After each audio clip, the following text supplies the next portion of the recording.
Movie का start China में पुराने टाइम्स में हो रहा है, जहाँ एक किंग एक जर्नल जिनका नाम डिटेक्टिव डी है उनको एक सॉर्ड हैंड ओवर कर रहे हैं। ये सॉर्ड उनके किंगडम के लिए बहुत ज्यादा मीनिंगफुल है और बहुत ही ज्यादा पावरफुल है, जिसे ड्रैगन्स ब्लेड के नाम से भी जाना जाता है। इस सॉर्ड की पावर का अंदाजा इस चीज से लगाया जा सकता है कि ये सॉर्ड दुनिया के किसी भी मैजिक को हरा सकती है। और इस वक्त ये सॉर्ड डिटेक्टिव डी को इसलिए दी जा रही थी क्योंकि उन्होंने अपने किंगडम के साथ साथ किंग की भी जान बचाई थी, इसीलिए ये सॉर्ड उनको गिफ्ट की गई थी, जो कि उनके किंगडम का सबसे बड़ा एसेट थी। पर यही क्वीन डिटेक्टिव डी को वो सॉर्ड देने के हक में नहीं थी, क्योंकि उन्हें लग रहा था कि डिटेक्टिव डी ये सॉर्ड उनके खिलाफ भी इस्तेमाल कर सकता है। पर किंग उनकी एक भी बात नहीं सुनते, क्योंकि किंग को उनके सारे के सारे डर बेवजह लग रहे थे। क्वीन किंग से कहती है कि आपको डिटेक्टिव डी से वो सॉर्ड वापस ले लेनी चाहिए, लेकिन किंग उनकी बात नहीं मानते और कहते हैं कि मैं वो उसे दे चुका हूँ और वो सॉर्ड उसी की हकदार थी। और ये बात सुनकर अब क्वीन चुप हो गई थी, लेकिन वो आराम से बैठने वाली तो बिल्कुल भी नहीं थी, क्योंकि वो इतनी कीमती चीज किसी को देने के हक में बिल्कुल भी नहीं थी। इसीलिए अब रात में वो एक आदमी से मिलती है जिसका नाम यूची है। क्वीन उसे ये टास्क देती है कि आपको डिटेक्टिव डी से वो ड्रैगन्स ब्लेड चुरा कर लानी है। और इसके पीछे उनका प्लान ये था कि अगर डिटेक्टिव डी से वो सॉर्ड गुम जाती है तो किंग उन्हें बहुत बुरी सजा देंगे, जिससे डिटेक्टिव डी का किस्सा खत्म हो जाएगा और वो सॉर्ड दोबारा उनके कैसल में आ जाएगी। पर यही हमें पता चला था कि यूची तो डिटेक्टिव डी का फ्रेंड था और वो उसको मुश्किल में डालना नहीं चाहता था। लेकिन क्वीन ये कहकर यूची को मना लेती है कि अगर तुम मेरा काम करोगे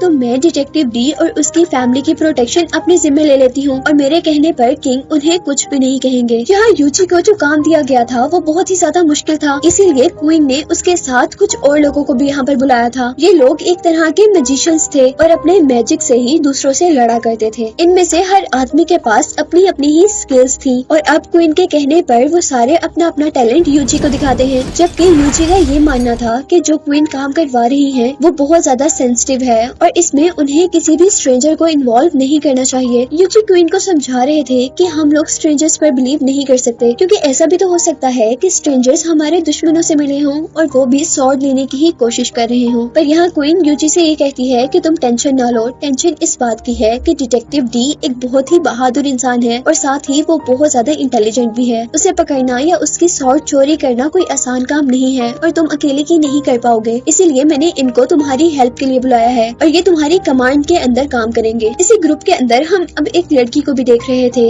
जिसका नाम था वाटर मून। वो बहुत ही जबरदस्त तरीके से पानी से निकलते हुए अपना टैलेंट शो करवाती है, जबकि यहाँ दूसरों ने भी अपना अपना टैलेंट शो करवाया था, जिसमें से एक आदमी के पास हवा में चीजें गायब करने का टैलेंट था और दूसरे आदमी के पास हर चीज को जला देने का टैलेंट था। जबकि उनके लीडर के पास ज्यादा स्किल्स थी। वो अपनी बॉडी में से 2 से ज्यादा आर्म्स बाहर निकाल सकता था और साथ ही वो अपनी मर्जी से फ्लेम से भी मैजिक कर सकता था। अब यहाँ हम देखते हैं कि वो सारे लोग डिटेक्टिव डी को इस शहर से बाहर निकालने का एक प्लान बनाते हैं। वो एक बहुत ही मशहूर पेंटिंग शॉप में आग लगा देते हैं और उस पेंटर का घर भी जला देते हैं जिसकी वो शॉप थी। जिसके बाद डिटेक्टिव डी को उस केस की इन्वेस्टिगेशन का काम दिया गया था। डिटेक्टिव डी उस केस की इन्वेस्टिगेशन करने के लिए वहाँ पर पहुँचते हैं और यही हम देखते हैं कि यूची की टीम का एक आदमी जिसका नाम फ्लाई शैडो है और जो हवा में अपने आप को और चीजों को गायब करने की पावर रखता है, वो यहाँ डिटेक्टिव डी की जासूसी कर रहा था। जबकि उसकी टीम के बाकी लोग डिटेक्टिव डी के घर पर उसकी सॉर्ड लेने के लिए पहुंच गए थे। पेंटिंग शॉप पर इन्वेस्टिगेशन करते करते डिटेक्टिव डी और उसके साथियों को वो पेंटिंग जिसके लिए वो पेंटर बहुत ज्यादा परेशान था वही उसकी शॉप से टेबल के नीचे से ही मिल जाती है, जिससे डिटेक्टिव डी ये बात तो जान गए थे कि यहाँ पर कोई चोरी नहीं हुई बल्कि इस जगह को एक ट्रैप बनाया गया है। डिटेक्टिव डी का एक सोल्जर जैसे ही उस पेंटिंग को हाथ लगाने लगता है तो डिटेक्टिव डी उसे मना कर देते हैं। जबकि पेंटर जल्दी से आगे बढ़कर वो पेंटिंग जैसे ही उठाता है तो उसके हाथ पॉइजनस हो जाते हैं और देखते ही देखते उसकी पूरी बॉडी अजीब हो जाती है। उसके माउथ से एक व्हाइट कलर का लिक्विड निकलता है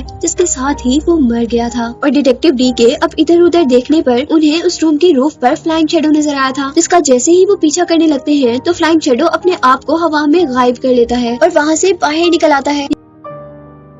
यहाँ फ्लाइंग शैडो एक बांस के बने हुए टॉवर के ऊपर जा रहा था और डिटेक्टिव डी भी उसका पीछा कर रहे थे। और जैसे ही फ्लाइंग शैडो अब वहाँ से जंप करता है तो डिटेक्टिव डी को वहाँ पर एक बहुत बड़ा सा पॉट नजर आया था। डिटेक्टिव डी समझ गए थे कि ये पॉट कोई डेकोरेशन नहीं है बल्कि इस पॉट के अंदर कुछ ना कुछ गलत जरूर है, इसलिए वो वहाँ से ऑपोजिट साइड पर जंप कर देते हैं और अपने सारे सोल्जर्स को भी वहाँ से दूर होने का कहते हैं। और जैसे ही वो लोग दूर हुए थे तो वो पॉट वाकई में फट गया था जिसके अंदर बहुत सारा पॉइजन था। यही दूसरी तरफ वाटर मून और अजीब सी शक्ल वाला वो फायर मैजिशियन डिटेक्टिव डी के घर पर देखे जा रहे थे, जहां अंदर जाने पर उन्हें एक पजल नजर आती है जिसे सॉल्व करने के बाद ही वो आगे बढ़ सकते थे। वाटर मून किसी न किसी तरह उस पजल को सॉल्व कर लेती है और अब आखिर वो एक बॉक्स तक पहुंची थी, जिसको खोलने पर फाइनली अब उनके सामने सॉर्ड थी। वाटर मून जैसे ही उस सॉर्ड को उठाती है तो असल में वो भी एक सॉर्ड नहीं थी, बल्कि वो तो एक ट्रैप था, क्योंकि वहाँ पर सॉर्ड की डुप्लीकेट रखी हुई थी, जिसको उठाने पर ऑटोमेटिकली वहाँ पर बहुत सारे वॉल्स टूट जाते हैं, जिनकी जोरदार आवाज से सारे के सारे सोल्जर्स अलर्ट हो गए थे। वाटर मून और वो फायर मैजिशियन वहाँ से भागने ही वाले थे कि तभी छत से उनके ऊपर एक ट्रैप गिर जाता है, जिसके अंदर वो फंस जाते हैं। पर सोल्जर्स के वहाँ पहुँचने से पहले फायर मैजिशियन ने उस ट्रैप को जलाकर वो दोनों वहाँ से भाग गए थे। यही दूसरी तरफ हम दोबारा यूची को देख रहे थे, जो कि डिटेक्टिव डी का पीछा करते करते अब फ्लाइंग शैडो पर गुस्सा कर रहे थे, क्योंकि फ्लाइंग शैडो ने डिटेक्टिव डी को मारने की कोशिश की थी। और यहाँ यूची को ये भी पता चल गया था कि वो चारों यूची के साथ नहीं हैं, बल्कि वो किसी न किसी तरह डिटेक्टिव डी को मारना चाहते हैं। पर अभी इन सारी बातों की मिस्ट्री नहीं खुली और नेक्स्ट डे अब हम उन सबको क्वीन के सामने देख रहे थे, जहाँ वो सबके सब मिशन पूरा ना होने पर बहुत ज्यादा शर्मिंदा थे और क्वीन उन पर गुस्सा कर रही थी कि वो इतनी टैलेंटेड होकर भी सिर्फ एक आदमी को हराकर वो सॉर्ड हासिल नहीं कर पाए थे। और अब यहाँ पर क्वीन ने कमांड शिप यूची से ले ली थी, जिसके बाद कमांड शिप अब तियान के हाथ में थी, जो कि वो मैजिशियन था जिसके बहुत से मैजिकल हैंड्स थे और वो फ्लेम से भी मैजिक किया करता था। रात में अब दोबारा हम क्वीन को देखते हैं, जो कि यूची के साथ एक जेल के अंदर गई थी और हमें पता चला था कि क्वीन यहाँ पर एक आदमी से मिलती है और यहाँ हम पर रिवील हुआ था कि जेल में जो भी आदमी वो क्वीन के लिए बहुत इम्पोर्टेंट है और क्वीन उसी के मशवरों के अकॉर्डिंग काम करती है और उसी ने क्वीन को ड्रैगन्स ब्लेड डिटेक्टिव डी से वापस लेने पर आमादा किया था। और यहाँ वो आदमी क्वीन को मशवरा दे रहा था कि अब तुम्हें डिटेक्टिव डी को मरवा देना चाहिए ताकि वो सॉर्ड दोबारा तुम्हारे कैसल में आ जाए। जबकि अगली सुबह हम देखते हैं कि यूची अपने फ्रेंड डिटेक्टिव डी से मिलने उसके घर पर जाता है, जहाँ डिटेक्टिव डी उसके कुछ भी कहने से पहले ही उसे कहते हैं कि मैं जानता हूँ कि इन सब चीजों के पीछे क्वीन है। और यहाँ अब डिटेक्टिव डी यूची को एक पेपर देते हैं जिसके अंदर एक पजल थी, जिसकी मिस्ट्री सॉल्व करने पर उन्हें ड्रैगन्स ब्लेड का पता चल जाना था। साथ ही यूची से डिटेक्टिव डी ये भी कह रहे थे कि हमारे किंगडम में एक बहुत बड़ी मुसीबत आने वाली है, जिसका सामना हम दोनों को करना होगा। जिसके बाद हमें मूवी में बताया जा रहा कि डिटेक्टिव डी अंडरग्राउंड हो चुके थे, लेकिन जाते जाते डिटेक्टिव डी ये भी जानते थे कि उनका जरूर कोई ना कोई पीछा करेगा और जरूर लोग उनके सॉर्ड को भी चुराने की कोशिश करेंगे। जबकि यहीं पर हम वाटर मून नाम की लड़की को डिटेक्टिव डी के असिस्टेंट की जासूसी करते हुए देखते हैं। यहाँ डिटेक्टिव डी का असिस्टेंट जब एक बाजार से गुजर रहा था तो उसे बाजार में एक सिंबल नजर आया था, जिसे देखते ही उसने आईज क्लोज कर ली थी और ऐसा लग रहा था जैसे किसी ने उसे हिप्नोटाइज करना शुरू कर दिया हो। लेकिन उससे पहले कि वो पूरी तरह हिप्नोटाइज होता, यहाँ पर एक आदमी आकर उसे बचा लेता है और ये आदमी कोई और नहीं बल्कि डिटेक्टिव डी ही थे, जो कि अपना रूप बदल कर यहाँ पर आए थे। और अब नेक्स्ट सीन में हमें एक मिस्टीरियस आदमी को दिखाया जा रहा था, जिसके इर्द गिर्द बहुत सी रिचुअल से रिलेटेड चीजें थी, यानी जादू से रिलेटेड चीजें थी। और इस आदमी के बारे में हमें ये पता चल रहा था कि वो पावर में आना चाहता था और इसीलिए वो ब्लैक मैजिक के थ्रू क्वीन को भी अपने कब्जे में कर रहा था। यही नेक्स्ट मॉर्निंग अब हमें क्वीन को दिखाया जा रहा था, जो कि डिटेक्टिव डी के ऑफिस में थी और वो डिटेक्टिव डी के असिस्टेंट से डिटेक्टिव डी के बारे में पूछ रही थी, जिस पर वो जवाब देता है कि डी तो अपने घर पर गए हैं अपने घर वालों से मिलने के लिए और क्वीन को अब अपनी चाल चलने के लिए ये बेस्ट मौका मिला था। वो यहाँ पर सबको एक नकली ड्रैगन्स ब्लेड दिखाती है और सबसे कहती है कि डिटेक्टिव डी ने इसे खो दिया है और इसी के सजा में अब उनको उनकी जॉब से भी निकाल दिया गया। इन्हीं सारी बातों के बारे में अब डिटेक्टिव डी का असिस्टेंट उन्हें ये सारी बातें बताने के लिए जा रहा था, जबकि वाटर मून उसका पीछा कर रही थी, लेकिन वो भी डिटेक्टिव डी का असिस्टेंट था, इसलिए वो उस लड़की को चकमा देकर अब डिटेक्टिव डी तक पहुंचता है और उसे वहाँ की सारी स्टोरी सुनाता है। और यहीं पर अब दोबारा हमें वो सिंबल दिखाया जा रहा था, जिसको देखने से डिटेक्टिव डी का असिस्टेंट पहले भी एक मर्तबा हिप्नोटाइज हो चुका था और यहाँ हमें इस सिंबल के पीछे की कहानी पता चली थी। असल में ये सिंबल इंडिया से आया था और लोग इस सिंबल की पूजा करते हैं। जो लोग इस सिंबल को मानते हैं वो लोग बहुत खतरनाक हैं और वो लोग इसी सिंबल के जरिए लोगों के माइंड को कंट्रोल भी कर सकते थे, यानी हिप्नोटाइज करते थे। हमें पता चला था कि इस सिंबल का जो लॉर्ड था वो एक डीमन था, लेकिन उसने इस किंगडम को बचाने में हेल्प की थी, इसलिए इससे पहले किंग ने इस आदमी को अपने साथ रख लिया था, जिसको विंड वॉरियर के नाम से जाना जाता था। पर जैसे जैसे वो वक्त गुजरता रहा वहाँ के किंग को विंड वॉरियर से खतरा हो रहा था, इसीलिए उन्होंने विंड वॉरियर को को एक जेल में बंद करवा दिया था। और यहाँ हम पर रिवील हुआ था कि क्वीन असल में जिनसे जेल में मिलने जाती थी वो विंड वॉरियर ही थे। उन्होंने क्वीन को भी हिप्नोटाइज किया हुआ था, इसीलिए क्वीन हर बार आकर उनकी बात सुनती थी और उनकी ही बात मानती थी। और इसी बात से हम अंदाजा लगा सकते थे कि असल में क्वीन को ड्रैगन्स ब्लेड नहीं चाहिए थी, बल्कि विंड वॉरियर को ड्रैगन्स ब्लेड चाहिए थी। और यही हमें ये बात भी पता चल चुकी थी कि डिटेक्टिव डी विंड वॉरियर के साथ साथ उनके ग्रुप की भी एग्जिस्टेंस को जानते हैं, जो कि इस किंगडम के रूलर्स यानी हुकूमत करने वालों से बदला लेना चाहते हैं। और अब इसके बाद हमें यूजी को दिखाया जा रहा था, जो कि डिटेक्टिव डी की दी हुई पजल को सॉल्व कर चुका था। और वो अब 4 गॉड्स वाले टेम्पल के अंदर जाता है और वहाँ जाने पर उसे ड्रैगन्स ब्लेड एक स्टैचू के हाथ में मिल गई थी। और अब जब यूजी ने ड्रैगन्स ब्लेड को हासिल कर लिया था तो वो उसे पकड़कर ये सोच रहा था कि ये एक वेपन है, लेकिन इसके लिए इतनी लड़ाई क्यों। और तभी यहाँ पर उसे मारने के लिए विंड वॉरियर का एक आदमी आ चुका था। वो आदमी अपने ब्लेड्स का यूज करते हुए वहाँ के सारे स्टैचूज गिरा देता है, लेकिन वो यूजी को नहीं मार पाता क्योंकि यूजी ने ड्रैगन्स ब्लेड की हेल्प से उसके सारे ब्लेड तोड़ दिए थे और उसे भी मार दिया था। और उस मैजिक को खत्म करने के बाद यूजी को अंदाजा हुआ था कि ये स्वॉर्ड कितनी पावरफुल है। अब यूजी को वो स्वॉर्ड मिल चुकी थी, इसीलिए वो क्वीन के पास पैलेस में जाकर वो स्वॉर्ड उन्हें देना चाहता था। लेकिन उसे ये भी डर लग रहा था कि शायद स्वॉर्ड मिलने के बाद क्वीन अपने प्रॉमिस से मुकर न जाए और शायद वो उसके फ्रेंड डिटेक्टिव डी को मार ही न दे। लेकिन वहाँ जाने पर वो ये सुनकर शॉक हो गया था कि क्वीन ने डिटेक्टिव डी को हटाकर टियान, जो कि एक मैजिशियन है, उसे वहाँ का जर्नल बना दिया था। और अब वो उसको किंग से मिलवाना भी चाहती थी, क्योंकि क्वीन चाहती थी कि किंग देखे कि ये लोग कितने टैलेंटेड और पावरफुल हैं और पुराने लोगों की जगह वो इन्हीं को अपने इंपीरियर का एक पार्ट बनाए। जिसके बाद हम उन सब लोगों को किंग के सामने देख रहे थे, जहाँ टियान अपने बहुत से बाजुओं का यूज कर अपने करीब इर्द गिर्द एक तूफान बनाता है, जबकि यहाँ पर फायर मैजिशियन ने अपने बहुत से वेपन्स का यूज करते हुए उस क्लाउड में लाइटनिंग पैदा की थी। अब जैसे जैसे टियान अपना शो दिखा रहा था, अचानक उसका सारा मैजिक उसके कंट्रोल से बाहर हो गया था और जो स्टॉर्म या डार्क क्लाउड उसने अपने मैजिक से बनाया था वो बहुत बड़ा हो चुका था, जिसकी वजह से वहाँ पर हर चीज डार्क हो गई थी। वो लोग इस सारी सिचुएशन से एक मर्तबा परेशान हो चुके थे। वो सोच रहे थे कि ये क्या हो गया है। और तभी उनके सामने एक स्टैचू, जो कि गॉड का स्टैचू था, वो हिलने लगा था और फिर वो स्टैचू सभी लोगों की आंखों के सामने एक ड्रैगन में चेंज हो चुका था। वो ड्रैगन गुस्से से चिल्लाने के बाद अपने मुंह से बहुत सारी आग निकालता है, जिसकी वजह से सारे लोग डरकर वहाँ से भागने लग जाते हैं। जिसके बाद हम देखते हैं कि अब उस ड्रैगन ने फायर मैजिशियन को ही अपनी फायर से जलाकर राख में बदल दिया था, जबकि उसके साथ का दूसरा मैजिशियन, जो कि हर चीज को हवा में गायब कर सकता था, वो उस ड्रैगन को देखते हुए अपने आप को ही वहाँ से गायब कर हवा में उड़ा लेता है। लेकिन वो ड्रैगन भी बहुत होशियार था, जिसने उस मैजिशियन को हवा में से ही पकड़ लिया था। और अब एक ही वक्त में वो पूरा का पूरा आदमी उस ड्रैगन के पेट के अंदर था। जिसके बाद वो ड्रैगन जल्दी से सीलिंग को तोड़ते हुए वहाँ से भाग गया था। अब यूजी ये देखते हुए जल्दी से एक और बिल्डिंग तक आया था कि कोई आदमी गार्ड्स को मार रहा है। लेकिन जैसे ही वो गार्ड्स को बचाने के लिए गार्ड्स तक पहुँचा था तो ये देख के हैरान हो गया था कि गार्ड्स को मारने वाला आदमी बिल्कुल उसका हमशक्ल है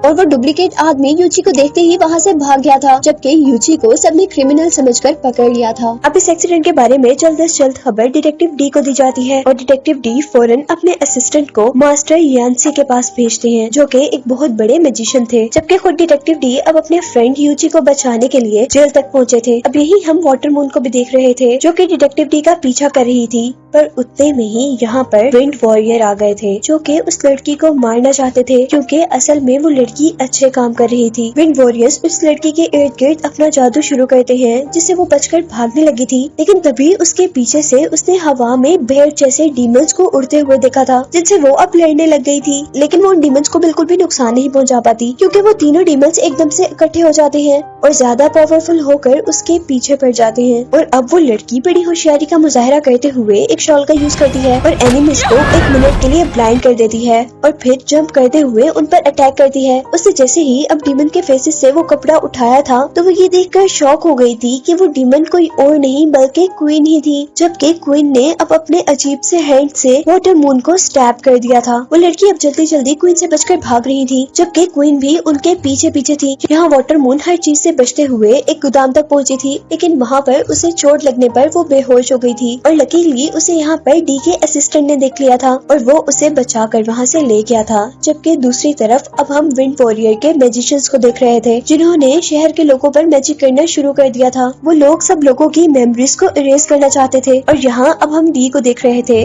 जिसने यूची को बचा लिया था। और अब वो यूची को बता रहे थे कि क्वीन जरूर खतरे में है। अब उन लोगों को क्वीन को विंड वॉरियर से बचाना चाहिए, जो कि बहुत बड़ा और ताकतवर मैजिशियन है। और अब आखिरकार वो क्वीन को एक सीक्रेट केव में ढूंढने में कामयाब हो ही गए थे, जहाँ क्वीन अपनी इमेजिनेशन से बात कर रही थी। और यहाँ उन सब के साथ साथ हम पर भी ये रिवील हुआ था कि असल दुनिया में जो क्वीन नजर आ रही थी वो क्वीन नहीं बल्कि क्वीन का कोई डुप्लीकेट था। असल क्वीन को तो उन्होंने हिप्नोटाइज कर यहाँ पर रखा हुआ था और क्वीन के जरिए ही वो विंड वॉरियर, वो सबसे बड़ा डीमन, वहाँ से बचकर भाग चुका था। यहाँ हम डी के असिस्टेंट को देख रहे थे, जो कि डी की बताई हुई जगह पर पहुँचा था, पर यहाँ उसे कुछ भी नजर नहीं आ रहा था सिवाय जगह जगह पत्थरों की बनी हुई चीजों के। पर तभी एक बहुत बड़ा व्हाइट गोरिल्ला जंप करते हुए उसके पीछे आकर खड़ा हो जाता है और उसे खामोश रहने को कहता है। और असिस्टेंट के देखते ही देखते वो गोरिल्ला अब एक इल्यूजन में चेंज हो गया था और अब उसे ऐसा फील हो रहा था कि वो एक दरिया के अंदर है, जहाँ पर फिशेस उसके साथ बातें कर रही हैं। और यहाँ वो फिश कहती है कि आप मास्टर यांसी से जल्दी नहीं मिल सकते, क्योंकि मास्टर यांसी से मिलने के लिए आपको ये मैजिक और समझने की जरूरत है। और उसके ये कहते साथ ही वो इल्यूजन खत्म हो जाता है। और अचानक अब वो असिस्टेंट दोबारा गोरिल्ला की बैग पर था और गोरिल्ला उसे उस जगह से, यानी उस जंगल से बाहर छोड़ाया जहाँ पर वो मास्टर यांसी से मिलने आया था। और ये दूसरी तरफ हम डिटेक्टिव डी को देख रहे थे, जो कि क्वीन को बचाकर दोबारा कैसल तक ले आया था। और यहाँ अब डिटेक्टिव डी को उसके असिस्टेंट ने एक पेपर दिया था, जो पेपर उसे व्हाइट गोरिल्ला ने दिया था और उसके अकॉर्डिंग वो मास्टर यांसी का कोई मैसेज था। और इस दौरान वो लोग ये बात नहीं जानते थे कि विंड वॉरियर उन पर दोबारा अटैक करने की तैयारी कर रहा था, जिस हमले के लिए उसने इंफॉर्मेशन फायर मैजिशियन से इकट्ठी की थी।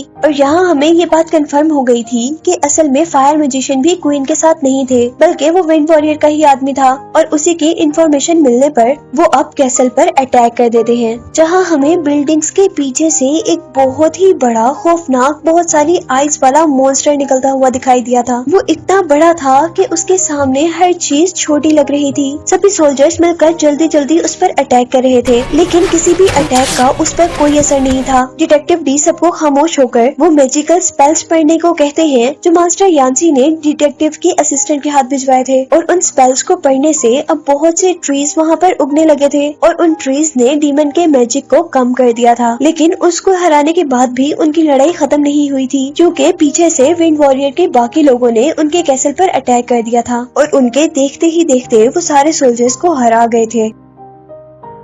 डिटेक्टिव डी यहाँ पर बहुत ही होशियारी से काम लेते हैं और सबको प्लान बी यूज करने का कहते हैं, जिसके लिए उनका असिस्टेंट एक बहुत बड़ी बेल बजाता है और हम बहुत सारे घोड़ों पर सवार सोल्जर्स को कैसल की तरफ आते हुए देखते हैं। पर इससे पहले कि वो सोल्जर्स विंड वॉरियर के लोगों पर अटैक कर पाते, हम विंड वॉरियर को खुद ही बिल्डिंग के रूफ टॉप पर खड़े हुए देखते हैं, जहाँ से वो अपना खास मैजिक शुरू करते हैं, जिसकी वजह से सारे के सारे सोल्जर्स एक ही टाइम में हिप्नोटाइज हो गए थे। उनको फील हो रहा था कि जहाँ पर वो जाने लगे हैं वहाँ से एक बहुत बड़ा मॉन्स्टर बाहर निकल रहा है। और विंड वॉरियर के लोग उन सोल्जर्स पर जिन एरोज से अटैक कर रहे थे, सोल्जर्स को वो एरोज कोई ना कोई क्रिएचर लग रहे थे और इसी वजह से वो सारे के सारे सोल्जर्स हार जाते हैं। और डिटेक्टिव डी इन सारी चीजों से परेशान होते हुए जल्दी से ड्रैगन्स ब्लेड को लेकर ग्राउंड में आए थे और उस ड्रैगन्स ब्लेड ने कुछ ही सेकंड्स में विंड वॉरियर का सारा मैजिक खत्म कर दिया था। और यहाँ हमें पता चला था कि वो सारे फौजी भी अभी तक बिल्कुल ठीक थे और विंड वॉरियर का मैजिक खत्म होने से सारे सोल्जर्स रीयूनाइट कर जाते हैं। यहाँ डिटेक्टिव डी विंड वॉरियर से कहते हैं कि तुम हार मान जाओ, लेकिन वो तो हार मानने वाला बिल्कुल नहीं था, क्योंकि उसी दौरान उसके एक आदमी ने अब डिटेक्टिव डी के ही पाँव में रस्सी डाल उन्हें हवा में उल्टा लटका दिया था, जबकि दूसरी तरफ उनके बाकी साथी अब मॉन्स्टर में चेंज होते हुए सोल्जर्स पर अटैक कर रहे थे। यहाँ डिटेक्टिव डी का जो वेपन नीचे गिर गया था, उनका असिस्टेंट जल्दी से वो वेपन उठाता है और अपनी जान बचाने के लिए वहाँ से भागता है। और इससे पहले कि वो भाग पाता, विंड वॉरियर अपना मैजिक दोबारा शुरू करते हैं, जिसकी वजह से अब दोबारा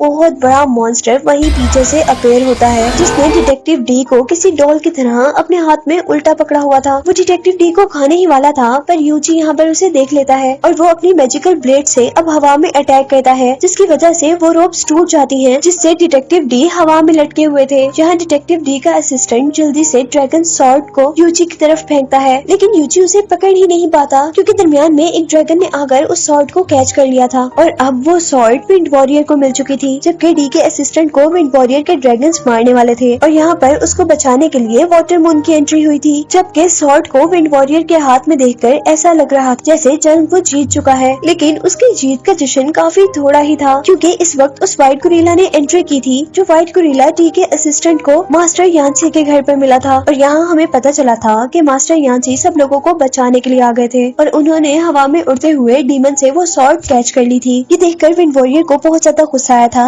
इसीलिए उसने अपने एक बहुत बड़े ड्रैगन से मास्टर यांसी पर अटैक करवा दिया था और वो डीमन अपने मुंह से अजीब से टेंटिकल वाला एक ऑब्जेक्ट निकाल कर मास्टर यांसी पर अटैक कर रहा था, जहाँ मास्टर यांसी और उनका गोरिल्ला उस टेंटिकल से बिल्कुल छुप गए थे। लेकिन हैरानी की बात ये थी कि कुछ ही सेकंड्स में उस डीमन के वो टेंटिकल्स जो कि यांसी को मारने वाले थे वो उल्टा डीमन पर ही अटैक कर देते हैं, जिस अटैक से वो डीमन बहुत ज्यादा गुस्से में आ जाता है और अब अपनी बॉडी की वो सारी आइज जो कि उसकी बॉडी में जगह जगह काफी भयानक नजर आ रही थी, उनको निकालते हुए मास्टर यांसी पर अटैक करता है, जहाँ उनकी तरफ जाते ही वो सारी की सारी आइज किसी बबल की तरह मेल्ट हो गई थी और उन्होंने मास्टर यांसी को अपने अंदर छुपा लिया था। पर असल में मास्टर यांसी उन आइस के कवर के अंदर नहीं थे, क्योंकि अब हम मास्टर यांसी को उस ड्रैगन के ऊपर ही देख रहे थे, जहाँ वो गोरिल्ला गुस्से से उस ड्रैगन के कान में जोर की आवाज देता है, जिससे वो ड्रैगन वहीं पर खत्म हो जाता है। और अब मास्टर यांसी विंड वॉरियर के पास जाते हैं और उसे समझाते हैं कि लड़ाई में कुछ भी नहीं रखा, लेकिन विंड वॉरियर उनकी बात सुनने वाला कहाँ था। वो दोबारा अपना मैजिक करता है और मास्टर यांसी के पूरे फेस पर